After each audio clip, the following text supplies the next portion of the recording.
And our next guest, Dan Geltrude, founder of Geltrude and Company and author of Dogs Taught Me Everything I Know About Business, is with me. And I'm so glad you're here.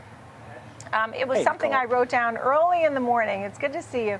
I wrote that down early in the morning, that comment from the CEO of Walmart, because when he says that AI is going to change literally every job, I mean, what does that mean? Is that good, bad, or ugly? What does that mean? Well, it's all three, depending on what position you're in here. Look, when Walmart comes out with a statement like this, everybody has to pay attention. And it also means that is probably going to be some trending, as so many companies and retailers out there will be observing what Walmart does and follow suit. So what are they saying?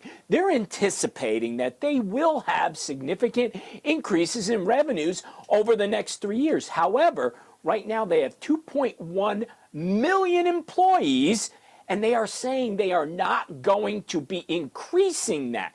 Now, are they telling the truth about not having cutbacks in their total labor force?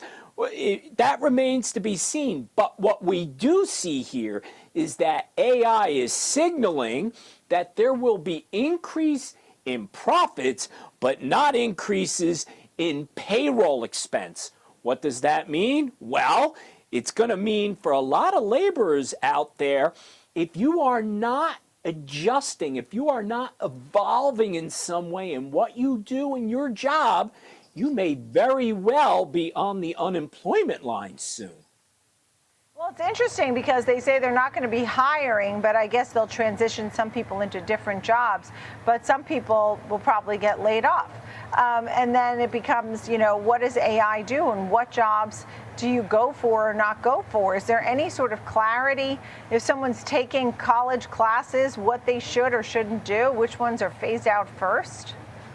Well, that's really interesting because not too long ago, there were many careers out there where people are saying, well, AI is not going to touch this one, but you're in trouble here.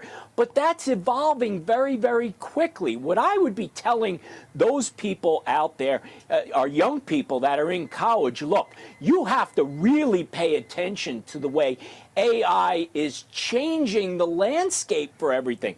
So I don't believe that all these workers are going to get replaced, but workers who could not adapt, yes, you have a problem. And let's look at who the winners and losers may be in this game. Winners, those are going to be the high-touch human jobs. So when we look at a company like Walmart, you know, the bakers, the drivers, people in delivery, for now, those seem to be safe. The losers are going to be those jobs which are routine and repetitive, because that's really the target for AI. Things that are done over and over and over again and need to be done perfectly, well, that's right in the AI lane. Look, Walmart's not far off its high of $106. I mean, 1 year it's up 25%. And most of the guests that we have on, Dan, that talk about retail often pick Walmart as, you know, best in class. It's the name they like, that it has upside potential. What say you about this, especially in light of the CEO's wake-up call? Does this stock have room to the upside? Do you buy this stock? No, absolutely. Look, I think Walmart is the ultimate defensive stock here, and they're gaining efficiencies with AI.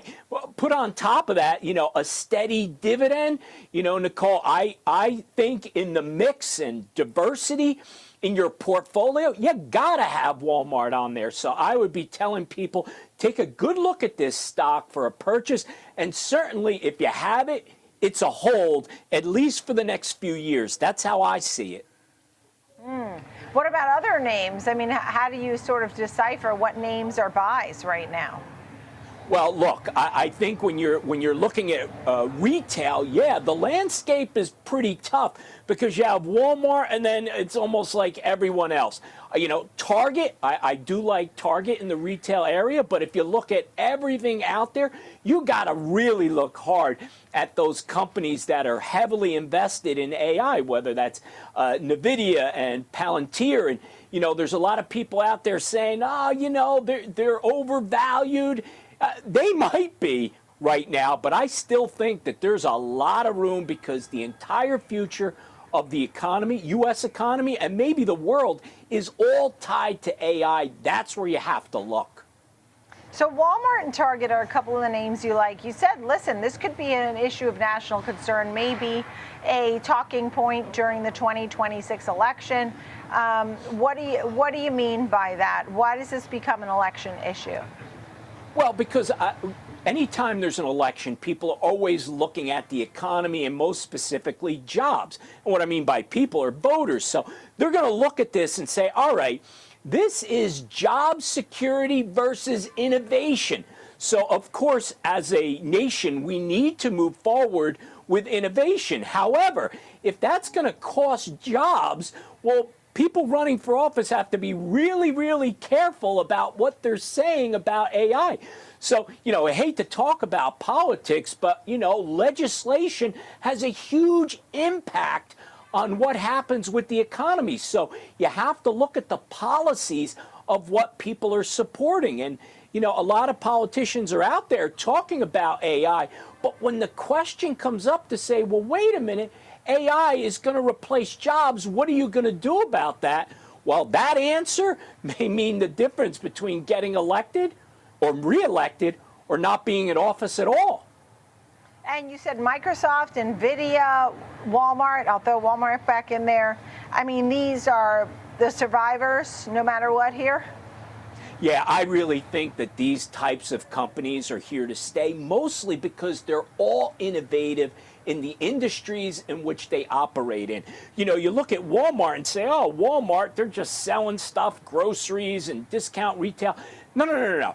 They're the ones who have been out there and expanding their online forces. I mean, Walmart has been progressive all the way, and that's why I think you look at a company like that, you may say, they're all old school.